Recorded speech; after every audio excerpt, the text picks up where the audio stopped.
তখন রাসূল সাল্লাল্লাহু আলাইহি ওয়াসাল্লাম সাইকোলজিক্যালি, মেন্টালি এই পরিস্থিতি এবং এই সময়টাকে কন্ট্রোল করেছেন। সাইকোলজিক্যালি কিভাবে কন্ট্রোল করেছেন, মেন্টালি কিভাবে কন্ট্রোল করেছেন, তিনি সব তার কানে, এই কানা ঘুষা যখন তার কানে গেল, তখন তিনি সবাইকে বসিয়ে বক্তব্য দিলেন, হৃদয়গ্রাহী বক্তব্য দিয়ে মদিনার মানুষকে লক্ষ্য করে বললেন যে সব গনিমতের মাল মক্কার মানুষকে দিয়ে দিলেও আমি মুহাম্মদ তোমাদের সাথে মদিনায় ফিরে যাব। বলেন আল্লাহু আকবার। আমি তো আর মক্কায় ফিরে যাচ্ছি না, আমি কোথায় ফিরে যাচ্ছি? তোমাদের সাথে মদিনায়। তো তোমরা বলো, তোমরা তোমাদের সাথে মদিনায় ফিরে যাওয়া চাও না টাকা চাও? তো রাসূল সাল্লাল্লাহু আলাইহি ওয়াসাল্লামের এই যে সাইকোলজিক্যালি, মেন্টালি, মানসিকভাবে তিনি যখন তাদেরকে কন্ট্রোল করলেন, তখন অনেকের চোখে পানি চলে আসলো যে এটার জন্য আমরা জীবনও দিয়ে দিতে পারি যে রাসূল সাল্লাল্লাহু আলাইহি ওয়াসাল্লাম আমাদের সাথে মদিনায় ফিরে যাবেন, এর বিনিময়ে আমাদের কিছুর দরকার নেই। এটাই আমাদের সবচেয়ে বড় সৌভাগ্য। আর মদিনার মানুষ সেই সৌভাগ্য পেয়েছে। রাসূল সাল্লাল্লাহু আলাইহি ওয়াসাল্লাম তাদের সাথেই মৃত্যু পর্যন্ত অবস্থান করেছে। মক্কা বিজয়ের পর কি আল্লাহর নবী মক্কায় ফিরে এসেছেন? আসেননি। মক্কা বিজয়ের পর রাসূল সাল্লাল্লাহু আলাইহি ওয়াসাল্লাম মদিনাতেই থেকেছেন এবং মৃত্যু তিনি মদিনাতেই বরণ করেছেন এবং তার কাফন এবং দাফন মদিনাতেই সম্পন্ন হয়েছে এবং এখনও তার কবর মদিনা মুনাওয়ারাতেই আছে। আরেকটা ঘটনা, রাসূল সাল্লাল্লাহু আলাইহি ওয়াসাল্লামের জীবদ্দশায়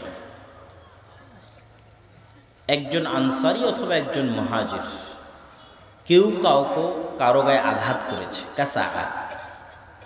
তখন দুইজনই চিৎকার দিয়ে উঠেছে, ইয়া লাল মুহাজিরিন ইয়া লাল আনসার। মুহাজিররা মুহাজিরদের ডাকতে শুরু করেছে, আনসারেরা আনসারদের ডাকতে শুরু করেছে। এই মুহাজির তোমরা কোথায়? তোমাদের একজন ভাইকে আজকে এখানে আনসারেরা মারতেছে। এই আনসার তোমরা কোথায়? আজকে তোমাদের ভাইকে এখানে মুহাজির মারতেছে। স্বাভাবিক একটা ছোট্ট দুই কথা মানুষের মধ্যে হয়, কিন্তু এই দুই কথাকে কেন্দ্র করে একজন আর একজনের গোত্রের উপর ভিত্তি করে ডাক দেওয়া শুরু করল। তখন রাসূল সাল্লাল্লাহু আলাইহি ওয়াসাল্লাম এই ডাক শুনে বললেন, মা বালু দাওয়াল জাহিলিয়া, মা বালু দাওয়াল জাহিলিয়া।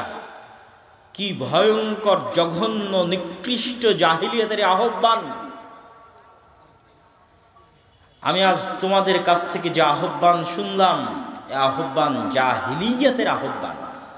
জাহিলি যুগে মানুষকে এভাবে ডাকতে পারে, এই কুরাইশরা আসো। কিন্তু আমি মুহাম্মদ যখন ইসলাম নিয়ে এসেছি, তখন ডাক হবে শুধু কালেমা লা ইলাহা ইল্লাল্লাহর উপর ভিত্তি করে, এই মুসলমানেরা আসো। কথা মানে বুঝতে পারেননি?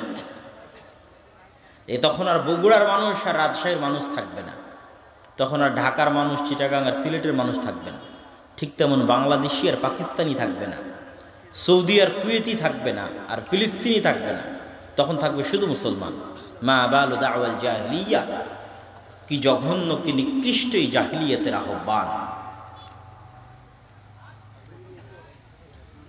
এবং এই ভারত উপমহাদেশে মুসলমানেরা এই ভ্রাতৃত্ব, এই উখুওয়াত এর প্রমাণ দিয়েছে, বহন করেছে, পালন করেছে। আমরা আজকে যে স্বাধীন বাংলাদেশের দাবি করি, যে স্বাধীন বাংলাদেশ নিয়ে আমরা গর্ব করি, এই স্বাধীন বাংলাদেশের মানচিত্র আমরা 1971 সালে অর্জন করিনি, বরং এই স্বাধীন বাংলাদেশের মানচিত্র আমরা অর্জন করেছি 1947। এবং এই মানচিত্র অর্জন করার আগের ছোট্ট একটা ঘটনা বললে এই উখুওয়াতের প্রমাণটা আপনারা পাবেন। শেরে বাংলা একে ফজলুল হক ছিলেন অবিভক্ত বাংলার একমাত্র প্রধানমন্ত্রী। তার আগে বা তার পরে অবিভক্ত বাংলার একক প্রধানমন্ত্রী আর কেউ হয়নি। তো এই অবিভক্ত বাংলার প্রধানমন্ত্রিত্ব নেওয়ার পরেই তিনি মূলত জমিদারি প্রথা বিলুপ্ত করেছিলেন। আমরা আজকে যেই দেশে বসবাস করতেছি, এই দেশে আমাদের সম্পত্তির কোনো মালিকানা ছিল না দীর্ঘ 200 বছর। আরএস পর্যায়ে আপনাদের যে নাম আছে, সিএস বা এসএ পর্যায়ে আপনাদের যে নাম আছে, তার আগে আমরা শুধু যে জমি আমরা ভোগ দখল করছি তার খাজনা দেওয়ার দায়িত্ব শুধু ছিল আমাদের, কিন্তু মূল জমির মালিকানা বন্টন করা ছিল জমিদারি ভিত্তিতে, যে এই পুরো গ্রামটা একজনের জমিদারিতে দিয়ে দিলাম, মূল জমির মালিক সে, আমরা শুধু জমিতে কাজ করব এবং নির্ধারিত হারে তাদেরকে কর দিব, ফসল দিব। কিন্তু তার 200 বছর আগে এই জমির মালিক আমরা ছিলাম, আমাদের মালিকানা ছিল, আমাদের বাপদাদা আদি পুরুষেরা মালিকানা ছিল দেখেই ইতিহাসের পরিসংখ্যান দাবি করছে, জরিপ দাবি করছে যে সমগ্র ভারত, বাংলাদেশ, পাকিস্তানের 5 ভাগের 1 ভাগ সম্পত্তি মসজিদ এবং মাদ্রাসার নামে ওয়াকফ করা ছিল ব্রিটিশরা আসার আগে। সমগ্র পাক ভারতের 5 ভাগের 1 ভাগ, গোটা পাকিস্তান, বাংলাদেশ, ভারতকে 5টা ভাগ করার পর 1 ভাগ করলে যত সম্পত্তি হবে তত সম্পত্তি গোটা ভারত, পাকিস্তান, বাংলাদেশে মসজিদ মাদ্রাসার নামে ওয়াকফ ছিল। তো সেই জমিগুলো কোথায়? এই জমিগুলো লাখেরাত সম্পত্তি বাজেয়াপ্তকরণের সময় ব্রিটিশরা বাজেয়াপ্ত করে এবং এগুলোই সরকারি মালিকানায় নিয়ে আবার জমিদারি হিসেবে বন্টন করে দেয়। এই জন্য 2-1টা ঐতিহাসিক মসজিদ ছাড়া 500 বা 600 বছরের পুরাতন মসজিদের নামে কোনো জমিও নাই, কোনো জায়গাও নাই, কিছুই নাই। মসজিদের নামে যত ওয়াকফ আছে, মাদ্রাসার নামে যত ওয়াকফ আছে, সব গত 200 বছরের। কিন্তু আমরা মুসলমানের এই দেশে 200 বছর থেকে বাস করছি না, আমরা বাস করছি প্রায় 800 বছর থেকে। তাহলে 800 বছর আগেও আমার বাপদাদা মসজিদ মাদ্রাসার নামে জমি ওয়াকফ করেছে, কিন্তু এটা নাই। কেন নাই? এটা ব্রিটিশরা আসার পর লাখেরাত সম্পত্তি বাজেয়াপ্তকরণের সময় রাষ্ট্রীয়ভাবে সম্পত্তিগুলো বাজেয়াপ্ত করা হয়, বাজেয়াপ্ত করে সরকারি মালিকানায় নিয়ে সেগুলো আবার জমিদারি হিসেবে বন্টন করে দেওয়া হয়। সম্মানিত উপস্থিতি, তো এই শেরে বাংলা একে ফজলুল হক, তিনি যেহেতু অবিভক্ত বাংলার প্রধানমন্ত্রী ছিলেন, তো 47-এর আগে তিনি মুসলিম লীগ করতেন না, তিনি কৃষক শ্রমিক প্রজা পার্টি এরকম একটা দলের নাম ছিল তার, যেটার মাধ্যমে তিনি ক্ষমতায় গেছিলেন। তো তিনি চাইতেন যে পশ্চিম বাংলা এবং এই বাংলা মিলে একত্রিত হয়ে সম্পূর্ণ আলাদা দেশ, তথা তার প্রস্তাব ছিল দেশ হবে 3টা, একটা পাকিস্তান, একটা ইন্ডিয়া, আর একটা এই বাংলার ওই বাংলা মিলে বাংলাদেশ। কিন্তু ইন্ডিয়ার কলকাতার যারা দাদাবাবু ছিল তারা কিন্তু এই প্রস্তাব গ্রহণ করেনি, তারা বলেছিল যে আমরা ইন্ডিয়ার সাথেই থাকব। তখন শেরে বাংলা একে ফজলুল হক হোসেন শহীদ সোহরাওয়ার্দীর সাথে তার যে দূরত্ব ছিল, মুসলিম লীগের সাথে তার যে দূরত্ব ছিল, এই দূরত্ব মিটিয়ে তিনিও তখন মুসলমানদের মুসলমানিত্ব বাঁচানোর জন্য, মুসলমানদের পরবর্তী বংশধরকে রক্ষার জন্য তখন তিনি মুসলিম লীগে যুক্ত হয়ে তিনিও আলাদা স্বাধীন মুসলমানদের রাষ্ট্রের জন্য বের হয়ে আসলেন, যার ফলশ্রুতিতে 1947-এ আমরা এই ভূখণ্ড মানচিত্র আকারে স্বাধীন ভূখণ্ড আমরা পাই। তো এই যে ওনার বের হয়ে আসা এবং যুক্ত হওয়া, এটা মূলত ছিল ইসলামী ভ্রাতৃত্বের উপর ভিত্তি করে, যেটা আমি বক্তব্যের শুরুতে বলেছিলাম, তেরা মেরা রিশতা কিয়া তো লা ইলাহা ইল্লাল্লাহ।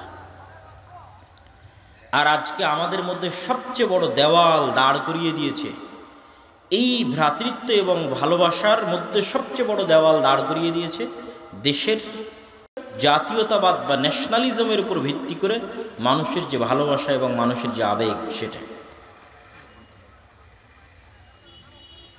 এই জন্য আল্লামা ইকবাল এই কবিতার শেষের দিকে এসে বলেছেন, ওই বাক্যটা আবারও বলি, ইসলাম তেরা দেশ হ্যায় তো মুস্তফাবি হ্যায়, তোর দেশের নাম ইসলাম, তুই মোহাম্মদী। তখন তিনি মোহাম্মদীকে ডাক দিয়ে বলছেন, আই মুস্তফাবি আই মোহাম্মদী, খাক মে ইস বুত কো মিলা দে। এই যে নতুন মূর্তির তোমরা পূজা শুরু করেছো, এই নতুন মূর্তিকে তোমরা ধ্বংস করে দাও, চূর্ণ বিচূর্ণ করে দাও। তিনি আরও মানুষকে কোরআন এবং হাদিস থেকে দলিল দিতে গিয়ে বলেছেন, তারকে ওয়াতান সুন্নাতে মাহবুবে ইলাহি, যদি জাতীয়তাবাদের উপর ভিত্তি করে কোনো কিছু তৈরি করা ইসলামী হতো, তাহলে রাসূল সাল্লাল্লাহু আলাইহি ওয়াসাল্লাম মক্কা ছেড়ে মদিনায় হিজরত করতেন না।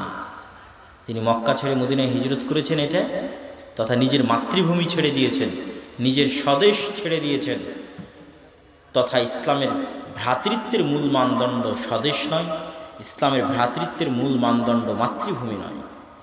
তিনি যে ঈমান বাঁচাতে, ইসলাম আকীদা বাঁচাতে মক্কা ছেড়ে মদিনায় গেছে।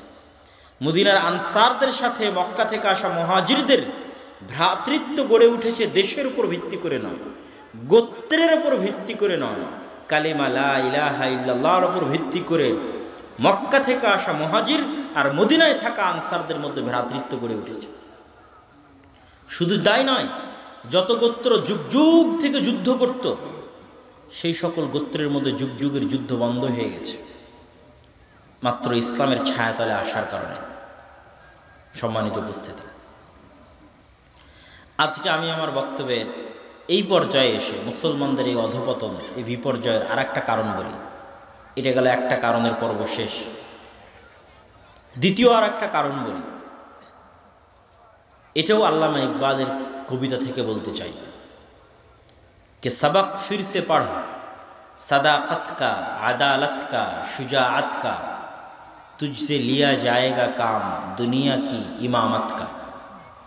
कि हे मुसलमानेरा, তোমরা পুনরায় সাদাকাত সত্যবাদিতা, আদালত ন্যায়পরায়ণতা, শুজাআত সাহসিকতা, এই তিনটে জিনিসের দার্স তোমরা পুনরায় গ্রহণ করো। আল্লাহ তোমাদের পুনরায় দুনিয়ার নেতৃত্ব দিয়ে দিবেন। এই তিনটে জিনিসের ব্যাখ্যা আমরা বুঝি না এবং আমাদের সমাজে অনুপস্থিত। তিনি এই তিনটে বাক্যের মধ্যে এটাও বলেননি যে মুসলমানেরা তোমরা সালাত আদায় করো, মুসলমানেরা তোমরা সিয়াম পালন করো, মুসলমানেরা তোমরা জাকাত প্রদান করো, এগুলো বলেননি। কি বলেছেন? সাদাকাত কা, আদালত কা, শুজাআত কা, সত্যবাদিতা, ন্যায়পরায়ণতা, সাহসিকতা। এই তিনটা এমন মৌলিক গুণ, যে মৌলিক গুণের উপর আল্লাহ নবীদেরকে জন্ম দিতেন নবুয়ত পাওয়ার আগেই। আমার নবী মুহাম্মদ সাল্লাল্লাহু আলাইহি ওয়াসাল্লামের নবুয়ত পাওয়ার আগেই, মানে নামাজ পড়ার আগেই, রোজা রাখার আগেই, জাকাত দেওয়ার আগেই যে মৌলিক গুণগুলো আল্লাহ তাকে জন্মগত দিয়েছিলেন, তার মধ্যে এই তিনটা গুণ ছিল তার মৌলিক জন্মগত গুণ, যে তিনি সত্যবাদী, তিনি আমানতদার, তিনি ন্যায়পরায়ণ, তিনি সাহসী। প্রত্যেক নবীকে আল্লাহ সুবহানাহু ওয়া তাআলা এই মৌলিক গুণগুলো দিয়ে পৃথিবীতে পাঠান এবং তার সত্যবাদিতার কারণে মানুষ বিশ্বাস করেছে যে তার দাবি সত্য। তিনি যে বলছেন আমি মুহাম্মদ, আমি আল্লাহর নবী, এটা মানুষ বিশ্বাস করেছে নবী দাবি করার আগে তার সত্যবাদিতার কারণে। দীর্ঘ 40 বছরের সত্যবাদিতা, 40 বছরের আমানতদারিতা, 40 বছরের ন্যায়পরায়ণতা, 40 বছরের সাহসিকতার কারণে।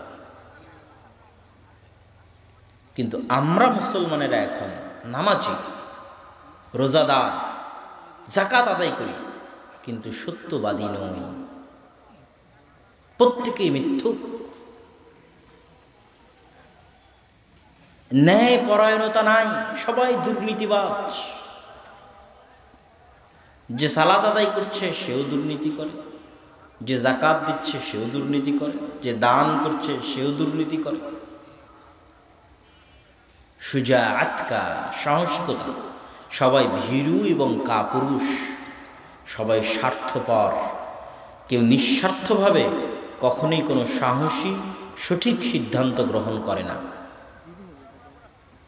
এই জন্য আল্লামা ইকবাল মুসলিম সমাজের গোড়ায় হাত দিয়েছেন। উনি দেখেছেন যে ব্রিটিশদের দীর্ঘ 200 বছরের গোলামিতে আমাদের নামাজ থাকলেও সত্যবাদিতা চলে গেছে। গোলামি করতে করতে আমরা মিথ্যুক হয়ে গেছি, আমাদের সাহসিকতা চলে গেছে, আমরা কাপুরুষ স্বার্থপর হয়ে গেছি, আমাদের ন্যায়পরায়ণতা ইনসাফ চলে গেছে, আমরা সবাই দুর্নীতিবাজ হয়ে গেছি। সব জায়গায় আপনি যে কোনো এই তিনটা জিনিস দিয়ে মুসলমানদের যে কোনো লেভেলকে পরীক্ষা করতে পারেন, মুসলমানদের যে কোনো লেভেলকে। যে ইসলাম মানে ইসলামের মূল বিষয় যে এই তিনটার মধ্যে। এই জন্য আমি আগেই বলে নিয়েছি যে নবীরা নবী হওয়ার আগে যে তিনটা জিনিস আল্লাহ সুবহানাহু ওয়া তাআলা তাদের মধ্যে দিয়েছে, যে মৌলিক গুণগুলো, সেটা এটা, তারপরে তারা নবী হয়েছে। তো এই মৌলিক গুণগুলো পূর্ব শর্ত লাগবেই। আপনি যে কোনো কিছুকে এই তিনটা জিনিস দিয়ে পরীক্ষা করবেন, দেখবেন আমরা মুসলমানেরা পিছিয়ে আছি। মসজিদে যান, দেখবেন মসজিদে সত্যবাদিতা নাই, ন্যায়পরায়ণতা, ইনসাফ নাই, সাহসিকতা নাই। নামাজ আছে, রোজা আছে, সব কিছু আছে। ইমাম, মুয়াজ্জিন, মসজিদের কমিটি সত্যবাদী নয়, মিথ্যুক, সবাই মিথ্যা কথা বলে। ন্যায়পরায়ণতা, ইনসাফ নাই, একজন আর একজনের উপর জুলুম করে, অত্যাচার করে কিভাবে কে কাকে ডিঙ্গিয়ে যাবে, সেই বেইনসাফি এবং অত্যাচারের কালচার এবং কৃষ্টি সংস্কৃতি প্রচলিত আছে। মাদ্রাসায় যান, মাদ্রাসায় গিয়ে দেখবেন সত্যবাদিতা নাই, ন্যায়পরায়ণতা নাই, ইনসাফ নাই, সাহসিকতা নাই। ইসলামী দলে যান, ইসলামী সংগঠনে যান, যে দেখবেন ইসলামী দল, ইসলামী সংগঠনে সব কিছু আছে, কিন্তু কি নাই? সত্যবাদিতা নাই, ন্যায়পরায়ণতা নাই। এক নেতাকর্মী আর এক নেতাকর্মীর বিরুদ্ধে গ্রুপিং, যে যোগ্য তাকে কিভাবে বাইসাইড করে দেওয়া যাবে, তার যোগ্যতার মাপকাঠি অনুযায়ী তাকে না দিয়ে তাকে বাইসাইড করে দেওয়া, এই সকল কৃষ্টি কালচার দেখবেন সব জায়গায় আছে। তথা ইসলামের নামে আমাদের মধ্যে সব কিছু আছে, কিন্তু ইসলামের মূল জিনিসটাই নাই। এবং আমরা আমাদের আলোচনা, বক্তব্য, সকল কিছুতে যে বিষয়গুলো নিয়ে আলোচনা করি, সেগুলোর চাইতেও বেশি জরুরি এই জিনিসগুলো। এটা আমি আর একটা ছোট্ট উদাহরণ দিয়ে আপনাদের কাছে পরিষ্কার করি। সেটা হচ্ছে মানুষের সাথে সম্পৃক্ত হক, হুকুকুল ইবাদ। মানুষের সাথে সম্পৃক্ত হক, হুকুকুল ইবাদ। আমরা যত আলোচনা করি আমাদের বক্তব্যের মঞ্চে, সব আলোচনা করি হুকুকুল্লাহ, আল্লাহর হক নিয়ে। সালাত আল্লাহর হক, সিয়াম আল্লাহর হক, আমি শিরক করব না আল্লাহর হক, বেদাত করব না আল্লাহ রসুলের হক। কিন্তু আমরা সবাই আল্লাহ এবং আল্লাহ রসুলের হক নিয়ে সচেতন, কিন্তু মানুষের হক নিয়ে অসচেতন। আরও একদম এক্সাক্ট আপনাকে উদাহরণ দিই, সে সাচ্চা মুসলমান, এই জন্য সে কি খাবে না? শুকুরের গোস্ত খাবে না। সাচ্চা মুসলমান, কেন? শুকুরের গোস্ত খাওয়া হারাম কে করেছে? আল্লাহর হক। সে সাচ্চা মুসলমান, তাই মদ খাবে না। কিন্তু সে আর একজনের টাকা মেরে সেই টাকা দিয়ে ভাত কিনে ঠিকই খাবে। আর একজনেরটা অন্যায়ভাবে দখল করে, কৌশলে হারাম ইনকাম করে, সেই হারাম ইনকাম দিয়ে হালাল জিনিস কিনে খাবে।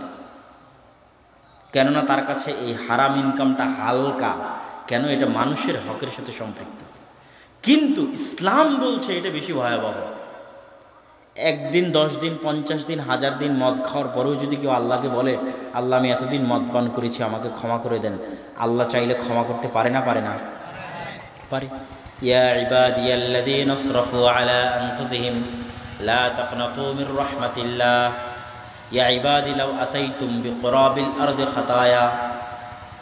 হে আমার আদম সন্তান, তোমরা যদি আসমান জমিন ভর্তি গুনাহ নিয়ে উপস্থিত হও, লা আতাইতুম বিকুরাবিল আরদি মাগফিরা, তার মধ্যে যদি শিরক না থাকে, আমি আল্লাহ আসমান জমিন ভর্তি ক্ষমা নিয়ে উপস্থিত হব।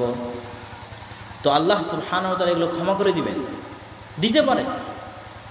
কিন্তু ওই আপনি যদি হারাম ইনকাম করে, সুদ নিয়ে, ঘুষ নিয়ে, মানুষকে মিথ্যা কথা বলে টাকা নিয়ে, ধোঁকা দিয়ে, ওজনে কম দিয়ে ইনকাম করে, সেই ইনকাম দিয়ে যদি হালাল জিনিস ক্রয় করে খান, তো ওই যে মানুষকে 5 টাকা 10 টাকা আপনি ধোঁকা দিলেন, সরকারি কাজে টেন্ডার নিয়ে রাস্তা তৈরি করতে ধোঁকা দিলেন, দুর্নীতি করলেন, জনগণের টাকা মেরে দিলেন, টাকা দেশ থেকে পাচার করে দিলেন, এগুলোকে আল্লাহ ক্ষমা করে দিবে?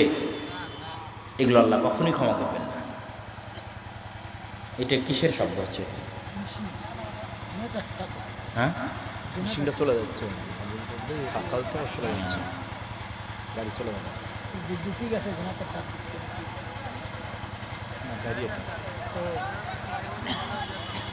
তো জেনারেটর। এটা বন্ধ করে দিতে বলেন। তো আমরা যে আলোচনা করছিলাম সে আলোচনা হচ্ছে যে আমাদের সমাজে যে বিষয়টাকে আমরা বেশি গুরুত্ব দিয়েছি ওটার চাইতেও বেশি গুরুত্বপূর্ণ ইসলামে, আল্লাহ সুবহানাহু ওয়া তাআলার কোরআনে, সেটা হচ্ছে মানুষের সাথে মানুষের পরস্পরের সম্পর্ক, মানুষের সাথে মানুষের পরস্পরের ভ্রাতৃত্ব, মানুষের সাথে মানুষের পরস্পরের হক, হুকুকুল ইবাদ। কিন্তু আমরা সেটাতেই সবচেয়ে পিছিয়ে।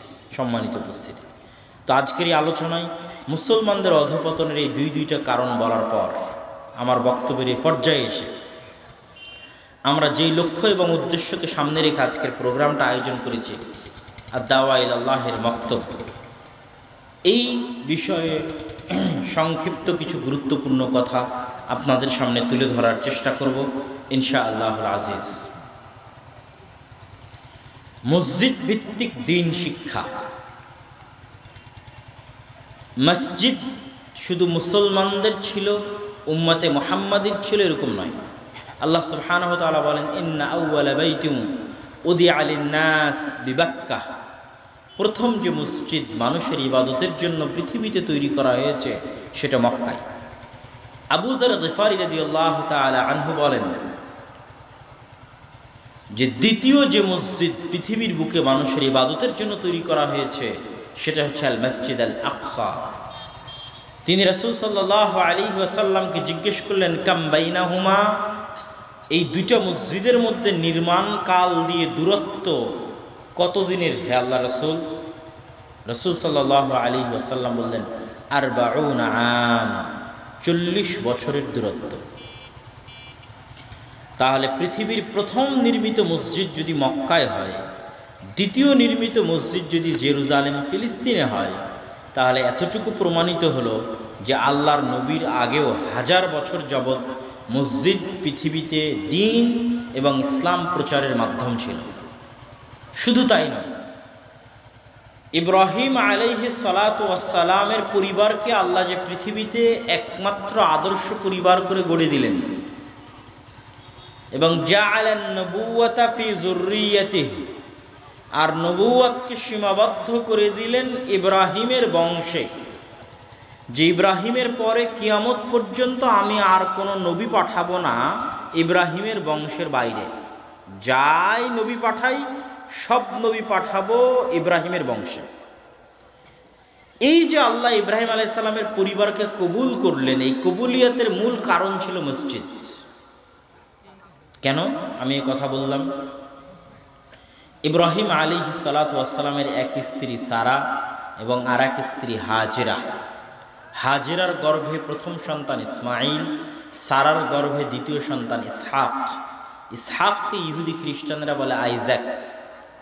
আইজ্যাক নিউটন, বিজ্ঞানী নিউটন, যার নাম আইজ্যাক, মূলত ইসহাক, ইসহাক নিউটন। তো ইসহাক এবং তার পরবর্তী বংশধর ইয়াকুব, ইয়াকুবকে ইহুদি খ্রিস্টানরা বলে জ্যাকব। ইয়াকুব আলাইহিস সালাতু ওয়াস সালাম এবং তার পরবর্তী বংশধরেরা, আল্লাহ তাদেরকে রেখে দিলেন মসজিদে আকসা এবং তার পাশে, মসজিদে আকসাকে আবাদ করার জন্য এবং মসজিদে আকসার পার্শ্ববর্তী অঞ্চলকে আবাদ করার জন্য। আর ইব্রাহিম আলাইহিস সালাতু ওয়াস সালামের এক সন্তানকে পাঠিয়ে দিলেন মক্কায় কাবা ঘর আবাদ করার জন্য। এই দুই সন্তানের মাধ্যমে, দুই মসজিদ আবাদ করার মাধ্যমে আল্লাহ সুবহানাহু ওয়া তাআলা তার বংশধরকে কবুল করলেন এবং তার বংশধরকে আদর্শ পরিবার হিসেবে পৃথিবীতে প্রতিষ্ঠিত করলেন। এই অংশ বলার মাধ্যমে আমরা যেটা বলতে চাইলাম সেটা হচ্ছে মসজিদ, মসজিদের সাথে সম্পৃক্ত থাকা আদর্শ পরিবার গড়ে তোলার অন্যতম মাধ্যম। আমাদের দাওয়া ইলাল্লাহর মূল লক্ষ্য এবং উদ্দেশ্য হচ্ছে মসজিদ ভিত্তিক দ্বীন শিক্ষা বাস্তবায়ন করা। মসজিদ ভিত্তিক প্রতিটি মসজিদই হোক দ্বীন শিক্ষার প্রথম পাঠশালা। এই মসজিদ ভিত্তিক এই দ্বীন শিক্ষার লক্ষ্য এবং উদ্দেশ্য নিয়ে আমরা ইতিমধ্যে প্রায় 130-এর অধিক মসজিদ সফর করেছি। যার মধ্যে আপনাদের শেরপুর অঞ্চলেরও অনেক মসজিদ ছিল। পুরো বগুড়ার প্রায় প্রতিটি উপজেলায় আমাদের একদিন করে সময় দেওয়া আছে। আর এই মক্তবগুলো যেন সুন্দরভাবে, ভালোভাবে, ধারাবাহিকভাবে পরিচালিত হয়, তার জন্য সেটার সিলেবাসও আমরা প্রণয়ন করেছি।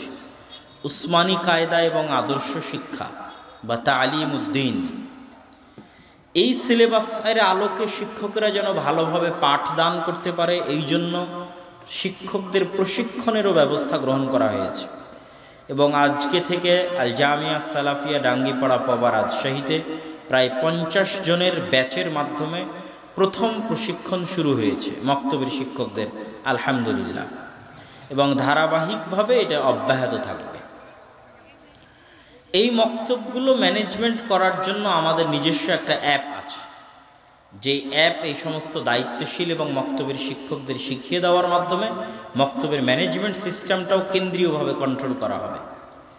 এই সকল কিছুর মাধ্যমে আমরা চাচ্ছি যে আমাদের কাছে সকল কিছু আছে, সিলেবাস আছে, শিক্ষক প্রশিক্ষণের ব্যবস্থা আছে, মক্তব কন্ট্রোলের ব্যবস্থা আছে।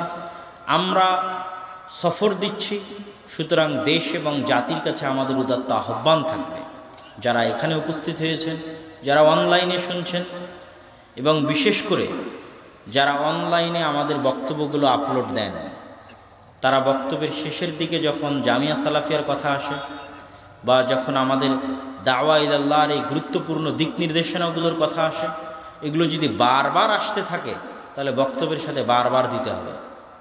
কিন্তু আমাদের ভাইয়েরা যারা ভিডিওর দায়িত্ব পালন করে, তারা শুধু যে চুম্বক অংশ, যেটা দিলে তার ভিউ বেশি হবে, যেমন আজকে বক্তব্যের শুরুতে যে আলোচনা করেছিলাম অতটুকুই তারা দিবে। কিন্তু এই যে প্রত্যেকটা বক্তব্যে আমরা একটা বিষয় নিয়ে কাজ করছি, এক জায়গা থেকে আরেক জায়গায় যাচ্ছি, দিনই কারণে এটাকে মূল্যায়ন করতে হবে এবং চেষ্টা করতে হবে আমরা যখন ফুল বক্তব্য দিব কোথাও, বক্তব্যের মধ্যে যদি বারবার আসে তো বারবারই জামিয়া সালাফিয়া এবং দাওয়া ইলাল্লাহর এই কথাগুলোকে মূল্যায়ন করতে হবে, যাতে দেশ এবং সাধারণ মানুষ জানতে পারে, জেনে তারা আগ্রহী হতে পারে, আগ্রহী হয়ে তারা উদ্যোগ নিতে পারে। আমাদের এই বক্তব্য প্রচারের মাধ্যমে একজনও যদি বাংলাদেশের কোনো প্রত্যন্ত অঞ্চলে মক্তব চালু করে, তো সেখানে যে কোরআনের শিক্ষা হবে তার নেকিও আমরা পাবো ইনশাআল্লাহ। সফর করতে গিয়ে আমরা এমনও মসজিদ পেয়েছি যারা আমাদের বক্তব্য শুনে আগেই মক্তব চালু করে বসে আছে, তাদের নিজ উদ্যোগে মক্তব চালু করে তারা পরিচালনা করছে, দেখাশোনা করতেছে। তা আপনাদের কাছে উদাত্ত আহ্বান থাকবে, চলমান যে শিক্ষা কারিকুলাম এবং শিক্ষা কার্যক্রম দেশে বাস্তবায়ন হচ্ছে, ভবিষ্যতে আরও হবে। ইউরোপ এবং আমেরিকার আদলে যেভাবে বিভিন্ন দেশে LGBTQ বেহায়াপনা এবং বেলেল্লাপনাকে সিলেবাসের অন্তর্ভুক্ত করা হয়েছে পাশ্চাত্য সভ্যতার বিভিন্ন দেশে, আমাদের দেশেও বেহায়াপনা এবং বেলেল্লাপনাকে সিলেবাসের অন্তর্ভুক্ত করা হয়েছে। নাচ এবং গানকে মুসলমানের সন্তানের জন্য বাধ্যতামূলক করা হয়েছে, যা সরাসরি আল্লাহর বিধানের প্রকাশ্য লঙ্ঘন। এমনও ভয়ঙ্কর পরিস্থিতিতে যদি আমরা আমাদের পরবর্তী প্রজন্মকে বাঁচাতে চাই, তাহলে মসজিদ ভিত্তিক দিন শিক্ষা চালু করার কোনো বিকল্প নাই। কোনো মুসলমানের সন্তান যেন স্কুলের বারান্দায় ততক্ষণ পা না দেয় যতক্ষণ সে মসজিদের বারান্দা অতিক্রম না করবে। এই শপথ, এই ত্যাগ, এই পরিশ্রম, এই উদ্যোগ নিয়ে আমাদের সামনে এগিয়ে আসতে হবে। আপনাদের কাছে উদাত্ত আহ্বান রেখে এবং আজকের এই জালসা সহ এখানে অত্র অঞ্চলে যে বক্তব্যগুলো পরিচালিত হয় সেগুলোর জন্য আমাদের দিনী ভাইয়েরা আপনাদের মধ্যে যাওয়ার কথা, আমি জানি না তারা প্রস্তুত আছে কিনা। যদি তারা প্রস্তুত থাকে তাহলে আমি তাদেরকে অনুরোধ করব যে আপনারা ভেতরে যান এবং আপনারা যারা এসেছেন সাধ্য অনুযায়ী এই উদ্যোগগুলোতে সহযোগিতা করার চেষ্টা করবেন। এই উসমানী কায়দা এটা যাওয়ার সময় নিয়ে যাবেন। এই কায়দার যে উচ্চারণগুলো আছে, এই উচ্চারণগুলো আবার আপনারা আমাদের অ্যাপে পাবেন। অ্যাপসের লিঙ্ক আমাদের বিভিন্ন ফেসবুকের পেজে অথবা বিভিন্ন পোস্টে আপনারা পেয়ে যাবেন। সেই অ্যাপসের মধ্যে গেলে আপনি যদি নিজে বসে থেকে মোবাইল হাতে নিয়ে উচ্চারণ করতে চান, তাহলে আলিফ বা যেটার উপর চাপ দিবেন সেটার উচ্চারণ তখন আপনার মোবাইলে বাজবে অ্যাপস থেকে, পুরোপুরি এই কায়দার উপরে। প্রায় অর্ধেকের মতো হয়তো আমাদের উচ্চারণ আপলোড করা হয়ে গেছে, বাকি অর্ধেক চলমান আছে, আজকালকের মধ্যে শেষ হবে। ওই বইটাকে মূল্যায়ন করবেন। এই বইয়ের মধ্যে নবীদের জীবনী, নবীদের ঘটনা, আদব কায়দা, আখলাক, শিষ্টাচার, গুণাবলী আকিদা সকল কিছু মিলে সমন্বিত করা হয়েছে এবং এগুলোর ধারাবাহিক পরবর্তী পর্বও আসবে। এই বইগুলো মূল্যায়ন করো। তো কাউকে তো ভিতরে যেতে দেখলাম না, আমাদের তো বক্তব্য শেষ করতে হবে এবং দ্রুত বিদায় নিতে হবে। তো আমি সকলকে দাওয়া ইলাল্লাহ এর মক্তব সহ উক্ত জালসা সহ সকল কিছুতে সহযোগিতা করার আহ্বান জানিয়ে আমার সংক্ষিপ্ত বক্তব্য এখানেই শেষ করছি। ওয়াখিরু দাওয়ানা আনিল হামদুলিল্লাহি রাব্বিল আলামিন। আসসালামু আলাইকুম ওয়া রাহমাতুল্লাহি ওয়া বারাকাতুহু। আলহামদুলিল্লাহ।